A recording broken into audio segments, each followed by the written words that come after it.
என்னைக்காவது நீ யோசியா ஏன் படிக்கணும்னு? நீ படிச்சா என்ன நடக்கும்ன்றத சொல்ற. கைதிகள் இருக்காங்கல்ல, ஆயுள் கைதிகள், அவங்களுக்கு ஒரு மோட்டிவேஷன் ஸ்பீச்சுக்காக கூப்பிட்டாங்க. என்ன வந்து ப்ரோக்ராம் ஆரம்பிக்கும் பொழுதே மணி 6:45 7:40 நான் கிளம்பி ஆகணும். ஏன்னா 8:30 மணிக்கு எனக்கு பிளைட். சிறையில இருந்து ஏர்போர்ட்டுக்கு போறதுக்கு 40 மினிட்ஸ் ஆகும். உடனே என்ன தெரியும் பண்ணாரு அந்த எஸ்பி, அங்க இருந்த எஸ்பி, ஜீப் எடுப்பா அப்படின்னாரு. மேக்ஸிமம் 35 மினிட்ஸ் இருக்கு. டிரைவர் உட்கார்றாருங்க டிரைவர் சீட்ல.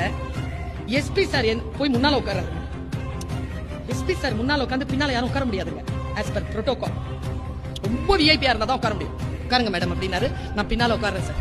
பக்கத்துல 2 பேர் வந்து புல்லட்ல டிஎஸ்பி, புல்லட்ல எஸ்கார்ட்ஸ் வராங்க. 8:05 உள்ள போயாச்சு. அப்ப எஸ்பி சார்ல have a nice trip man அப்படின்னு சொல்லி போனார். அப்ப டிஎஸ்பி இருந்த டிஎஸ்பி அவருடைய கேடர் என்னன்னு தெரியல, முத்துப்பாண்டின்னு ஒரு போலீஸ் ஆபீசர். அவர் மேம் ஒரே நிமிஷம் மேம் அப்படின்னாரு. சார் இந்த காட்சி இல்ல மேடம், இதை நான் என் மகளுக்கு சொல்ல போறேன் மேடம். என்னது சார்? நீங்க யாரு மேடம்? உங்களுக்காக கெஜ்ரிவால் சார் நிக்கிறாரு, உங்களுக்காக எங்க எஸ்பி சார் வந்து முன்னால சீட்ல உட்கார்ந்துட்டு வராரு. உங்களை கூட்டிட்டு வந்து மரியாதையா நாங்க வந்து ஒரு இடத்துல கொடுக்குறோம். எங்க துறையில ஹையர் போஸ்ட்ல இருக்கிறவங்க உங்களுக்காக நின்று இவ்வளவு பணியாற்றி இருக்காங்க. நீங்க யாருன்னு யோசிச்சு பார்த்த மேடம்? நீங்க யாருமே இல்ல மேடம். உங்களுக்காக இல்ல மேடம் இந்த மரியாதை, நீங்க படிச்ச படிப்புக்கு தான் மேடம் இந்த மரியாதை. படிச்சிருங்க குழந்தை.